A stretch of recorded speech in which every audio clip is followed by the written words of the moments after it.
I'm so very happy and blessed today. But for how many months I've waited this too long.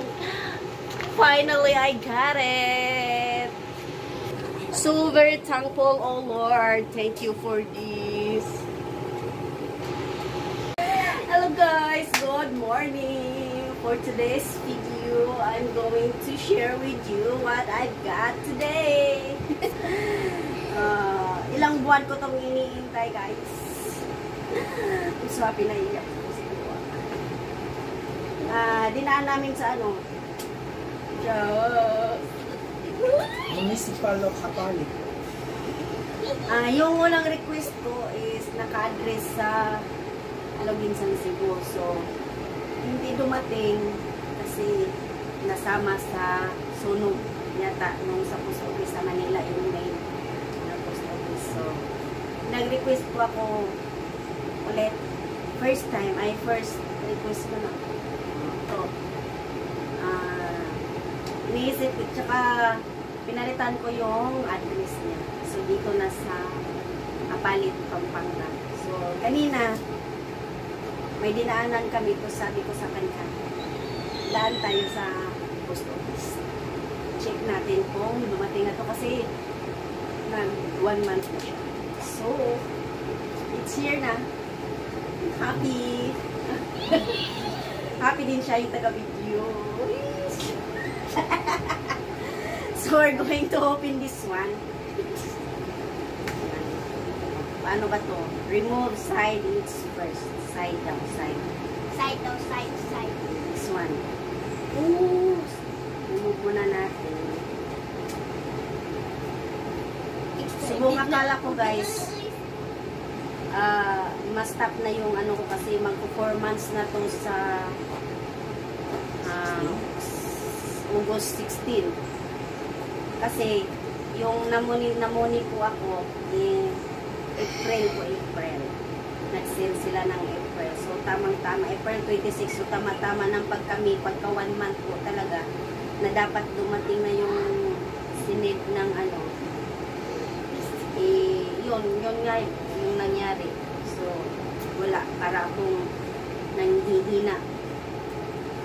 Kaso yung mga mentor ko, yung kasama ko sa yung mga family ko sa YouTube, inano ako na mag-ano lang kasi may sikang third attempts pa naman na request na po yun. So ito na guys, para ako naiyak sa tuwa. Thank you Lord. Unang-una, thank you kay God na binigay ko sa akin. How about you? What can you say? Speechless. Ayan guys. Ayan. Ayan siya. Takpan ko. Takpan natin kay pagkamaan. So, ito guys. Ayan. Ayan siya. Okay.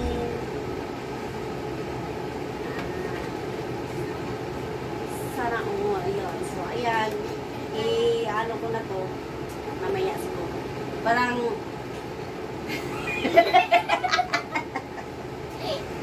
ikaw din yun. Ito kaya kasi minsan sumasama to sa mga vlog tsaka nagsasalita to. So, ayan dad si mama. Thank you. Ano masasabi mo? Hello, hi. Ayan yun. Thank you Lord. Thank you Lord. Yan kasi nung sa unang yung address ko kasi sa pinong una is sa Aloginsan, Cebu. So hindi na dumating. Sila ang nag-check.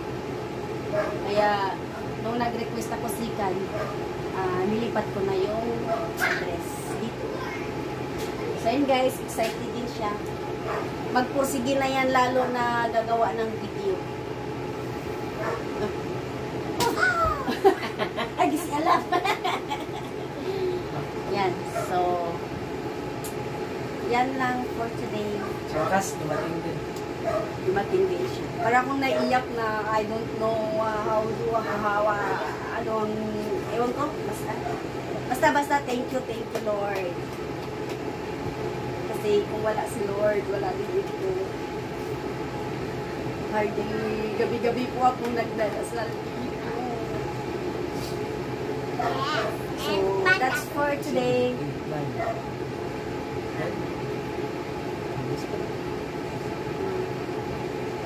Ayan guys. Thank you for watching. Bye-bye. Please subscribe. Sa YouTube channel namin, IGTV Vlog. And press the notification bell para ma-update kayo sa kung may bago kaming video. Bye! Hello guys, good morning. So, ayun guys, share ko sa inyo yung before ko mangyari na makuha ko yung Google AdSense, yung PIN ko. So, kanina nagpunta kami ng bangko kasi para mag-update. Tapos, after namin ma-update yung sa bangko, yung account namin, sabi ko sa kay Ching na daanan natin yung post office. Sa post office daan tayo, check natin kasi 1 month na yung first request na kasi yung una nga, di ba, hindi siya dumating kasi nasunog. So na-verified ako April 25. So April 26 nag-email sa akin si Google na na-send na nila sa address na nakalagay. So ayun, after 1 month noon, dapat May 3rd week to 1 month dapat andyan na siya. So pina-check ko sa amin, so wala. But before that, 1 month, a days before mag 1 month yata yun, basta nasunog yung main office ng Manila, ang main post office. So nalungkot ako nun. Tapos sabi ng kaibigan ko na hintayin ko daw mga 2 months kasi may iba daw na na matagal dumating. So parang nanghina ako, nanghinayang na parang hindi ko maalam. Tapos after 2 months may nagsabi naman sa akin na yung mga friend ko din sa YT na mag-request ka na kasi 4 months lang yan, na-expire na. So 2 months noong June 17, June yata yun, July, nag-request ako kaso hindi pala na-update yung address ko. So noong July 16 yata yun, July 16, basta mga nag-request ulit ako, pang second request ko na, tapos nag-change address na ako. So ayun, hintay ko, parang wala, sabi ko sa na parang ayoko na kasi nga wala, parang nawala na lahat ng mga pinaghirapan. Sabi ko daanan natin. So dumaan kami. Tapos bago ako pumasok sa sa post office, nakaganon ako, naka finger cross ako, sana meron, sana andito yung inaantay ko. So dasal, gabi-gabi ako nagdasal guys na sana darating. So yung pagpasok, tinanong ko yung postman, sabi ko, kuya, may sulat po ba? Sabi niya, anong apelyido, anong pangalan, tsaka anong address. Tapos yun, sinabi ko yung address tsaka sa pangalan ko. Tapos may kinuha siya, sabi ko, nakaganon ulit ako, hindi ko tinanggal sa likod ko yung finger cross na sana. Tapos yung sabi niya, may kinuha siyang 4 na nakasog, ay yung nakapapel. Tapos nung hindi man sa akin yan, pangalawa, pang-tatlo. Tapos yung pang-tatlo, parehong address. Pero hindi nagpangalan sa akin. Sabi ko, hindi man yan sa akin. Kuya, wala yata. Sabi ko ganun. Tapos sabi niya, saan ka ba talaga? Tapos, ano ba talaga ang exact landmark, address namin dito? So, yung sinabi ko sa kanya. Tapos sabi niya, ang hirap kasi ginanyan niya. Ang hirap kasi nahanapin ang address mo. Tsaka hindi, walang nakalagay na contact number. So, nung makita ko, nanlaki yung mata. Tapos parang naluha ako. Tapos sabi ko, ay, thank you. Lord. Tapos tuwang-tuwa siya. Sabi niya, sa susunod lagyan mo ko daw ng landmark tsaka number, contact number. So yun guys, paglabas ko, tinago ko sa likod ko. Tapos parang pinano ko sa kanya na parang lungkot na mukha ko. Tapos parang nalangkot din siya. Tapos naawa ako sa sobrang saya ko. Ginanya ko, pinakita ko siya, tuwang-tuwa din siya. Tapos ay, Diyos ko, thank you Lord, ang tagal kong share na rin. Tsaka unang-una, thank you kay Lord talaga, kasi iyak-iyak ako talaga halos. Kasi hindi, yung mga pinagharipan ko, yung pinaghirapan ko na na ang tagal dumating, tapos binigay niya pala sa akin. Tapos Lord, kung para sa akin talaga yan, ibibigay mo, tsaka bigyan mo ko ng sign.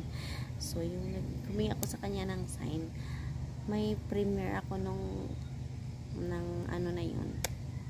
Tapos sabi ko, itong premiere na to, pag umabot to ng 100, ibig sabihin darating yung pin ko. Tapos, oh my God, sobra-sobra pa yung views ng premiere ko. So thank you talaga unang-una kay Lord na binigay sa akin ito. Hindi ko man to inano talaga na may mapupuntahan din, may maano din siya. So ayun guys, thank you. Tsaka thank you sa mga mentor ko sa YT. Salamat sa hindi ko na kayo isa-isahin. So yan lang, na-share ko lang. Thanks for watching. Hello guys! Welcome to YouTube channel. Dahil masaya ako kasi tutulungan ko na yung mama ko mag-vlog at saka mag-video sa kanya. Tapos magsasalita sa vlog niya. Kasi dumating niya kasi yung kasi yun? Pin. Oo, pin. Tapos tapos huwag niyo naman kalimutan mag-subscribe, Mag-like, mag-watch, and share. So, yan. Thank you. Tapos Speechless. salamat sa pagpapanood. Bye!